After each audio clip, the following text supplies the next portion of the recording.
Good morning, Eddie. Morning, Can Rosa. we start with the news from this week about Anthony Gordon and new contract at Newcastle United? How pleased were you to get that sorted? Yeah, really pleased for him and for us, of course. I think it's a really smart bit of work from the football club and from Anthony, because I think it just cuts out a lot of needless noise around his future. I think now that he can really focus on this season, us, and performing at his very best level. I mean, he's such a talent. We need him absolutely firing, and I think this will help him, no doubt, get back to his very best.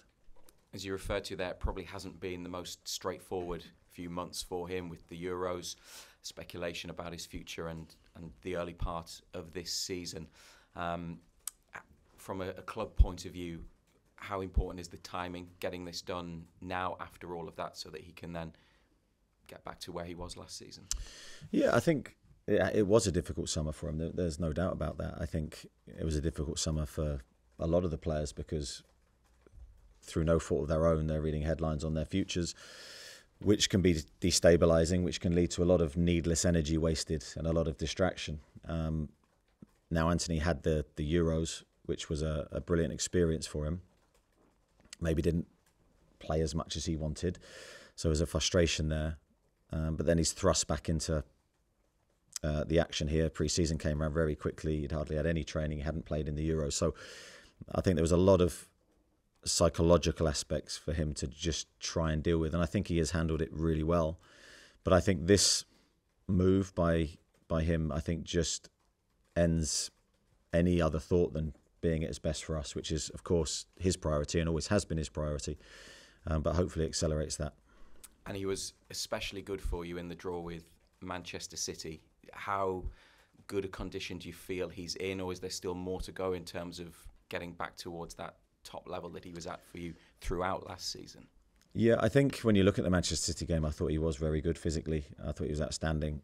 And we just felt he was probably entering his best physical period for us. And then he goes away with England and plays 60 minutes in 2 weeks. The training is very different there. Through no fault of England's, he then comes back to us slightly below his best physical levels again. I have to say his attitude to his work this week has been very good.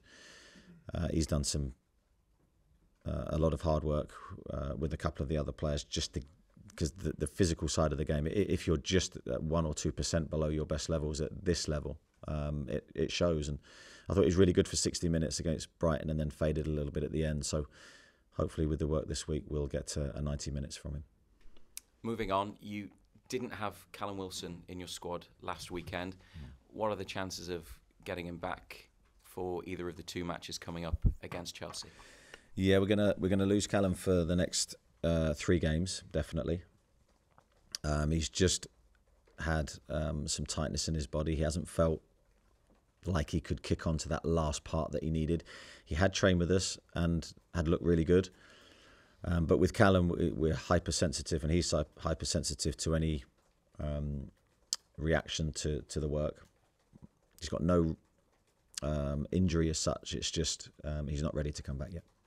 And are there any other fresh injuries or problems ahead of Sunday? I don't think we have any fresh problems. Dan Burn was nursing an ankle last week, but he managed to play the game, of course, and played well. No, I think we're pretty good. And last couple of things on Chelsea, who were playing in the Conference League last night. They made 11 changes. I suppose that just shows the strength in depth that they have, doesn't it? Yeah, I mean, they do. They almost have 2 11s. They've got real strength in depth. When you look at the transfer business they've done now over numerous windows, I think they're beginning to stabilise now in a sense that you can see a consistency in their team selection, a really good 20-odd players to pick from. And the strength of their transfer business now, I think, is beginning to show in their performances. And credit to them for employing a really good manager who's brought that tactical structure,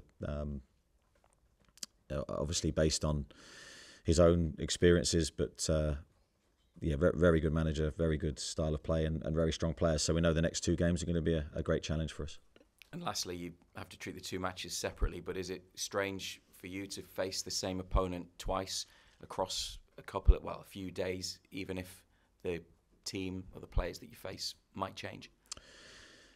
Yeah, I think it's interesting from both them and us. You know, it's unusual that you get to play the same team back to back, and it's interesting that it's sort of away and then home, because naturally that'll add complexities to game plans, etc. But I embrace the challenge and look forward to it. I think having watched Chelsea a lot in the last couple of weeks, we know expect a good game, tough game, but we'll enjoy it. Thanks, Reza. Morning, Keith. Morning, Lee. Morning. Eddie, how you doing? You mentioned the sort of the chatter around about Anthony Gordon over the summer and how it could have been destabilising, and it's a kind of relief that's now sorted for him. Is it a relief for you as well that's now put to bed and he can fully concentrate on his Newcastle future? Yeah, I think for me, very different to being the player, of course. But in my experience, the better the player performs is usually when he's absolutely focused on football. And I think Anthony has been, but I just think the noise created by media, social media, I don't think you can fail not to be distracted because of the levels of it now. So I think he's done really, really well to come back in for pre-season. From the first day we had a discussion and he was absolutely Newcastle, I want to perform well, I've got big dream. You know, he's a really driven lad, as I've said before.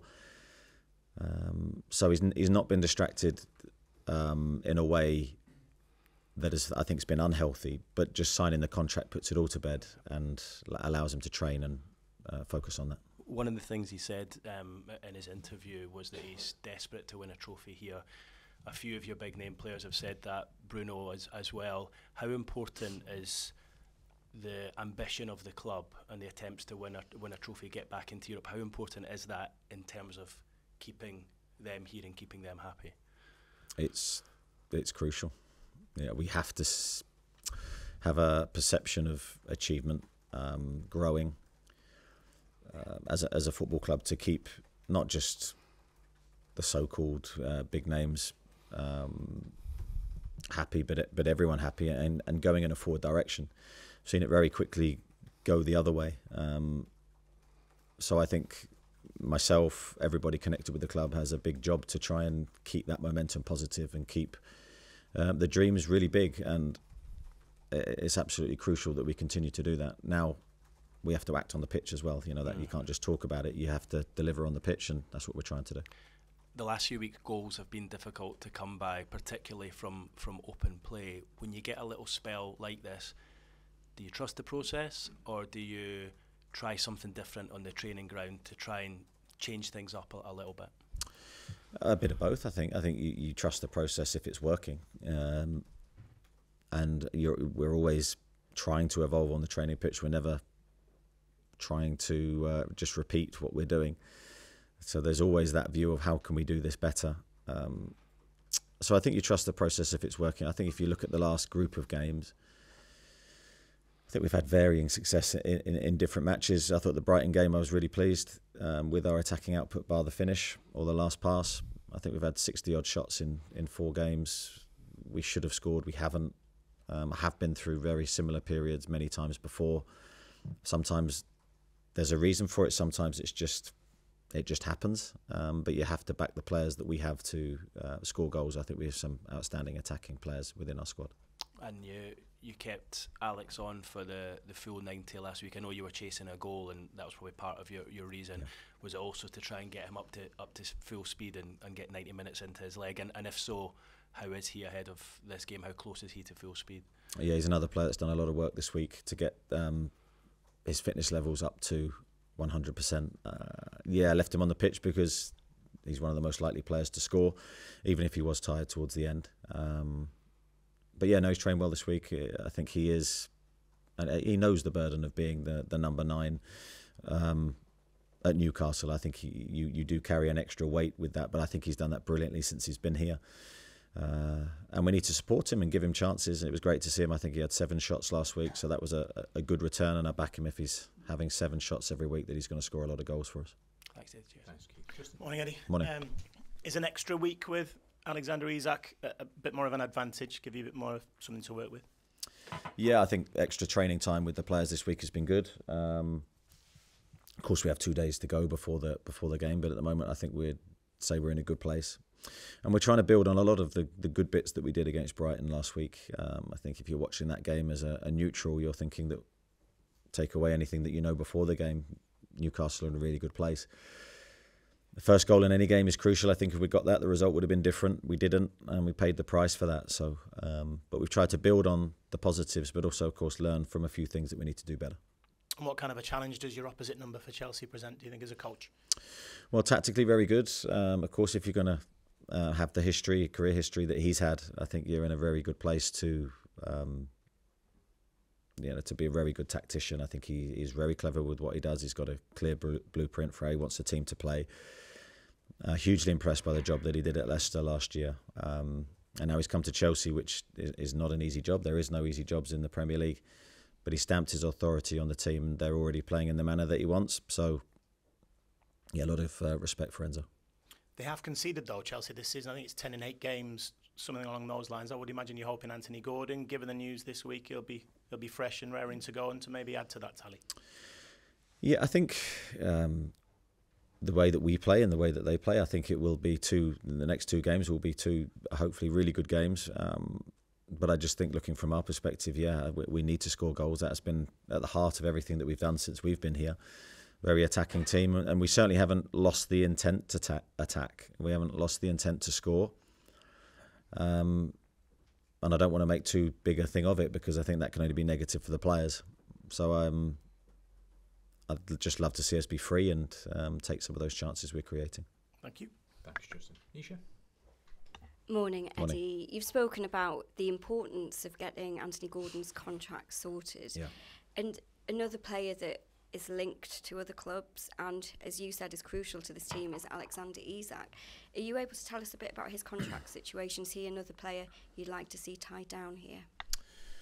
Well, I think that's a slightly more complex situation. I think regarding the contracts, I'm not necessarily involved in those discussions day to day. I will hear bits and pieces, but I think with Alex, he's got a long contract anyway at the football club.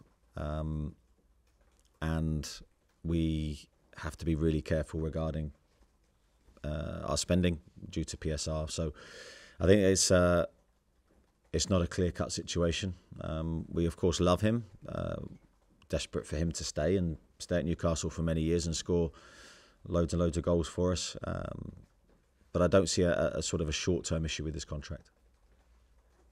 It's been a bit of a strange situation this season in that at the beginning, the team probably wasn't hitting where you wanted them to be performance-wise, but getting the results. And in the last few games, the performances have actually been really good. The chances have been created, but the results haven't quite been there. How far do you think you are with it, if it just coming together? It'd be nice, wouldn't it, if we could get both. Yeah, that's my reading of it as well. I think early season we were frustrated with how we were playing, but we were getting results. I think I prefer that way, to be honest. But the performance levels against Brighton, you can look at it and you can be really critical of some things that we did. But overall, we totally dominated that game for long spells. And I think that's the manner that we want to play. And I think that if you perform that way for a consistent period, results will even themselves out and you'll get what you deserve. So I actually think long term, that's by far the better way for us to be. And different bounce of the ball. And I think that result would have been very different. And just finally for me, Newcastle don't play with that kind of traditional number 6, and then you coming up against, arguably the best number 10 in the league. How do you approach this game from midfield defensively? Are you looking at, what you might have to do and change to get a result against a very good team? I think there's always a balance between recognising the opponent's strengths and your own strengths. I certainly know where the question's going. Cole's been excellent this season and last season. His numbers are very, very good. We're certainly aware of his strengths and what he brings to Chelsea. But again, they're one of those teams that if you focus on one player, they have other players that will really hurt you as well. So it's about getting the information across to the players that we need to. But always with these games, you have to bring a strength and a threat yourselves. And I do believe we have the players to do that. But we certainly need to be defensively solid. broadcasters. We'll move on to written media. We will try and squeeze Sundays in at the end, so if you have any questions for that, just please hold them back. We'll start with Damien Spellman. Morning, Eddie. Hi, Damien. Eddie, you talked about the needless noise around the club earlier. I mean, you're a couple of weeks short, 3 years in the job now. Have you become used to that level of scrutiny and interest? Yeah, I think you do. I think you sort of know through time what to expect, reactions to certain moments or events. As I always say with these things, I try to keep myself isolated from it, so I'm sort of less exposed to sways in momentum and positivity. And I think that's the best way for me to act, is to try and be very consistent with the players, very level-headed, very calm at the right times, and maybe not so calm at the right times in other moments, because I think you need a variety to that. But certainly at the moment, I think as long as I see the performances and the effort, which is absolutely crucial from the players, and the determination to win, then to a degree you have to accept what we deliver. And the last few games I've been heartened by what I've seen, but certainly we need to turn those performances into results soon. Thanks, Damien. We'll go to Lee Ryder and then Jordan Cronin. Morning, Eddie. Just on the back of Brighton, do you feel when the team have a point to prove, sometimes it can really benefit you? I mean, last season you lost to Chelsea, but you came back with a really good run towards the end of the season. Do you hope something similar can happen now? Yeah, for me, you always have a point to prove when you play. I get your question. At the moment, there will be certainly, I'm sure, noise in our direction and question marks, and we have to respond to those, as you always do at the elite level. In some senses, I want the players to really embrace that, and playing with that motivation and that edge is always a healthy thing to do. We need it in our game, and possibly early season in our performances it wasn't there. So I'm all for it. Let's attack the games. We will attack the games. I'd certainly back our players to be good enough. And it's probably easy to sit here and look at Chelsea's team and terrify ourselves with how good some of their players are, but on the day, your squad's proved that they can live with these big guns. Yeah, that's very much my thought process to it all. Is there's always a different way to look at any challenge.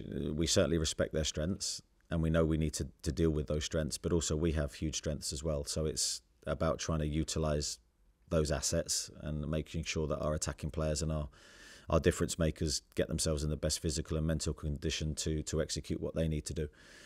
Because I think we've seen historically we can go anywhere and win when we're at our absolute best. But in the Premier League level, if you're slightly off, and even when you're playing well, if you make one mistake, you can get beaten. So the margin for error is very small. Just on Isak, the contract question, is it similar to the Joe Linton situation? I mean, he was closer to the end, but is it something that's always just going to be ongoing with players, reviewing their performance and what they're worth? Yeah, I think it's different to Joey because of the contract length. So Alex has 4 years, and of course the club will make decisions based on these things. And of course, lots of other aspects go into it. I think for Alex just at this moment in time just needs to focus on his football. As I said, everyone connected with the club absolutely loves him, wants him to be at his absolute best, and wants him to stay. Thanks, Lee. Jordan? Morning, Eddie. When you have Anthony and Harvey, two out-and-out left wingers, how difficult is it choosing between them, and how difficult is it to keep both happy? Yeah, it is always going to be an issue when you've got good players, but we've wanted that in every position. Now, due to injuries, we probably haven't had that strength and depth for a long time, and hopefully we're not far away from sort of solving that and getting everybody back somewhere near to full fitness. But it's the only way to push and to elevate performances. Now, Harvey and Anthony are both outstanding players for their positions. They're slightly different in what they will deliver, but they're both elite players. They're always going to be, if I play them as out-and-out left wingers, there'll be one disappointed. But as long as that player then is ready to take his chance when it comes in, Harvey started a good run of games because he deserved to, because of his performances. Anthony played up front, of course. So there is a slight variety, in maybe more in Anthony than there is in Harvey, but two outstanding players that we're going to need to make a difference. When you signed Anthony, did you view him as a right forward or was it a left forward? 'Cause I think there's a sort of, I think from the Amazon documentary, it was a misconception maybe that you signed him as a right forward. Is that true, or was he signed as a left forward? No, he was signed as someone that could play both. Very much that was the profile of player that we were looking for. Not easy to find players that are comfortable off both sides. Now, from working with him, I think there is a preference to the left, but I don't think it's that Anthony can't play on the right anymore. But of course, you've got to try and get the players in the best frame of mind to play and perform at their best. But I certainly think wherever we ask Anthony to play, whether that's left, central or right, he will do it to the best of his ability. Thanks, Jordan. We'll go to Chris, Luke and then Craig. More Eddie, you mentioned the sort of noise over the summer and you were talking about it in reference to Anthony, but in general, how much of the after effects of the summer have seeped into this season and is it still affecting the players and the team at the moment?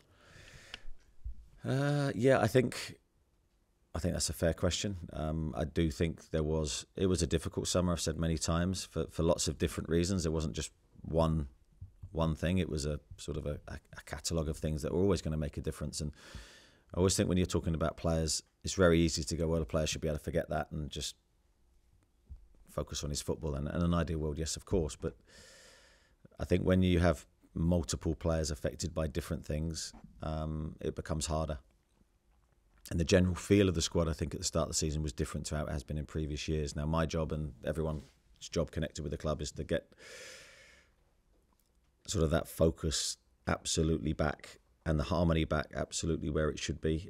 But I think it's taking us longer than we initially hoped.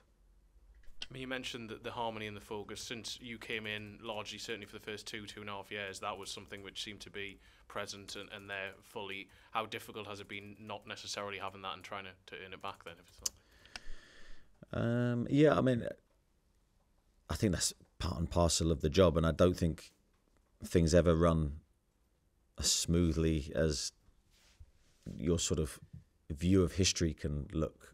So you can look back at history and go, oh, everything was great for 3 years. But the reality was in those moments it wasn't. It was anything but. But you can trick your mind to a degree.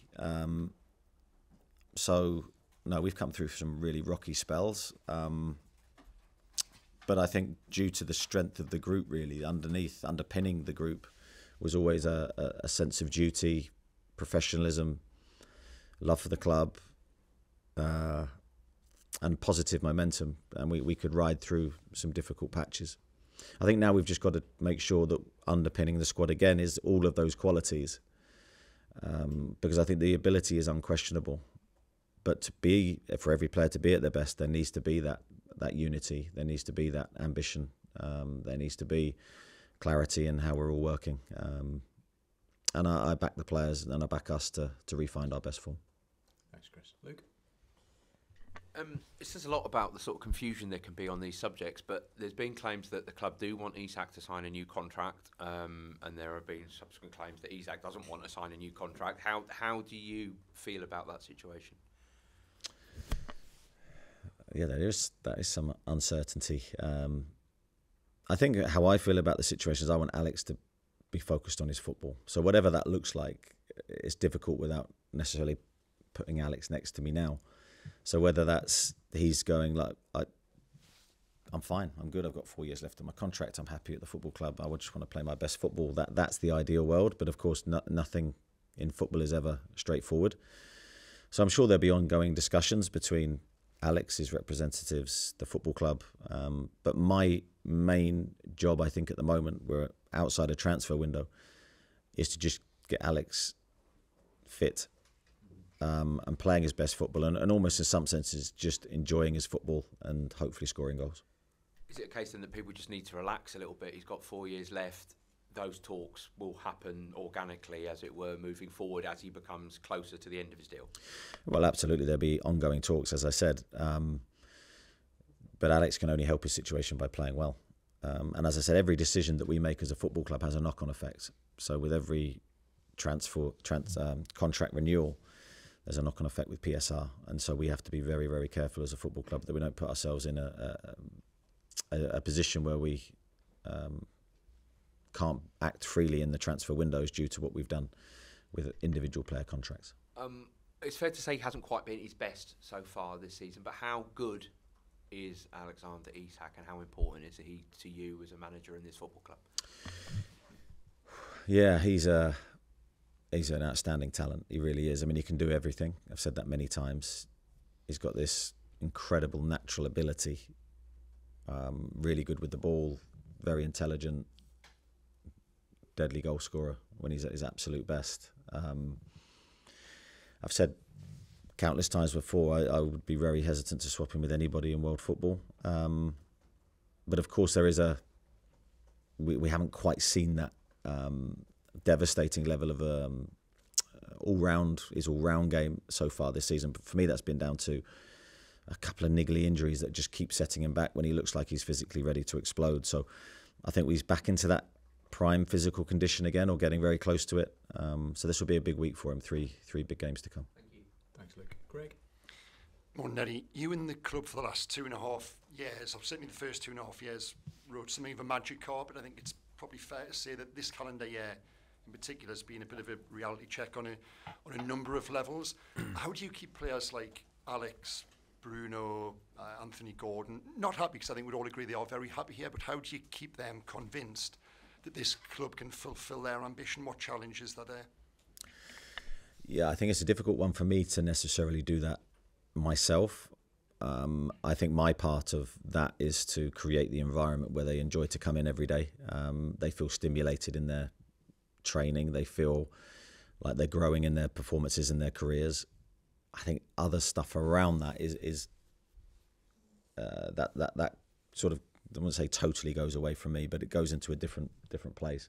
I think one of the challenges we have with all our best players, not just those guys, but players in the future, is to continually drive the club forward, continually, because it's very easy to talk about ambition, but we have to show ambition, and we have to give them an environment where they feel like they're flourishing, because the better they perform, the better we have to sort of build the structures around them. So I'm very aware of that. I know the club are very aware of that, because what we don't want to be doing is dismantling our team every year.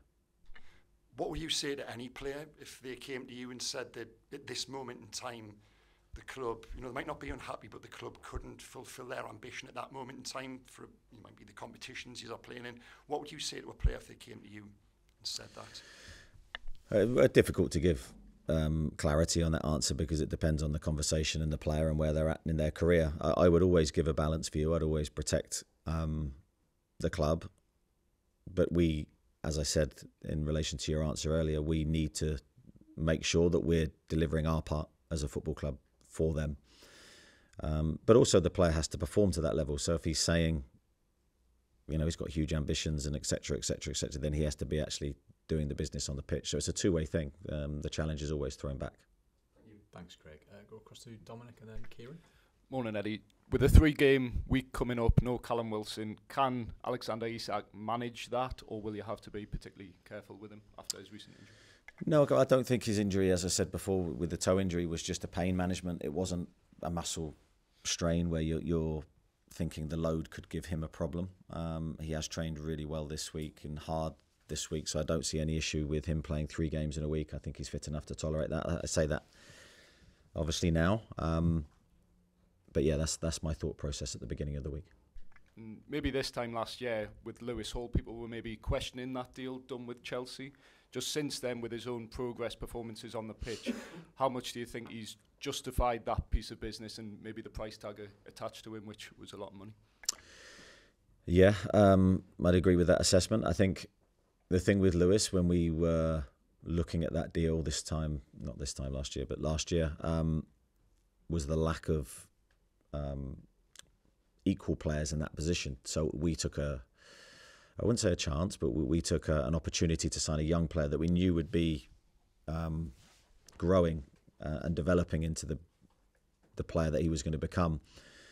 And we wanted to grab that opportunity while we had it. We felt if we waited, then it'd possibly move beyond us. He took time to develop, as all young players do. I mean, he was so young when he came to us initially, and it was his first time away. But the growth in him towards the back end of last season, and certainly the development in his game this season, I think has been really strong. I've been really pleased with the way he's played the last few games.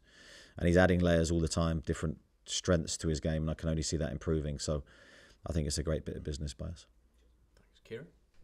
Morning, Eddie. Morning. Historically, the more a club spends on wages, the more points they tend to pick up per game. Can I just ask you about the challenge of bucking that trend when you're competing with clubs like Chelsea? Yeah, I mean, I think that's a position that I've been in near enough my whole management career, is that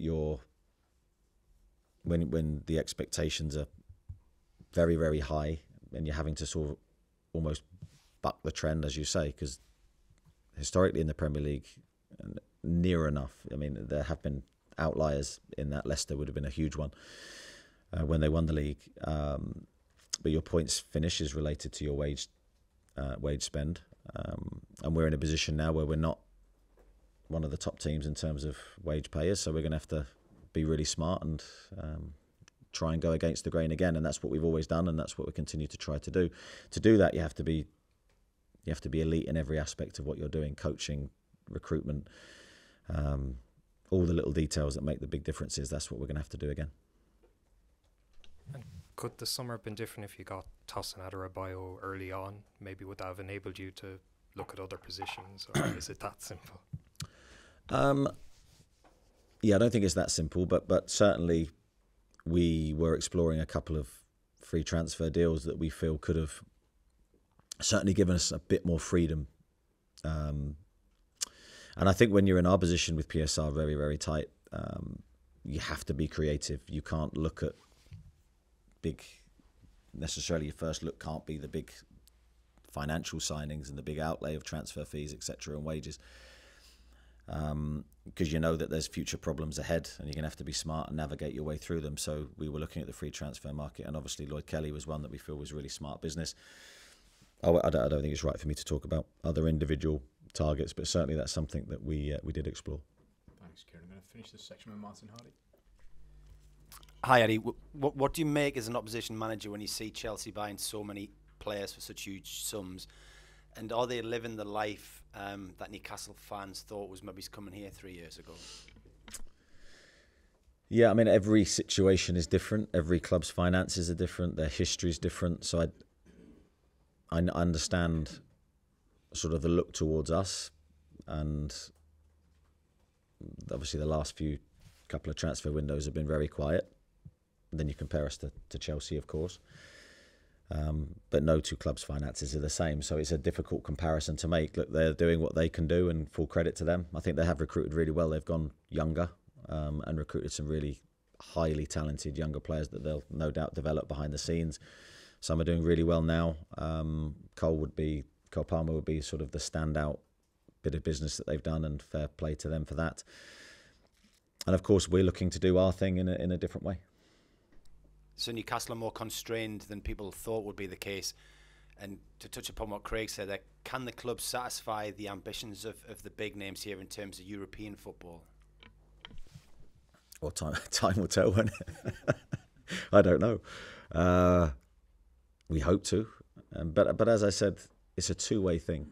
So as a player, you can sit down and say, well, I want to play European football, and I want to do this and I want to do that, but you then have to play to that level as well. So it's a two-way thing, and I certainly want as many players as we can get hitting those levels, because I know if we do, we will be there ourselves.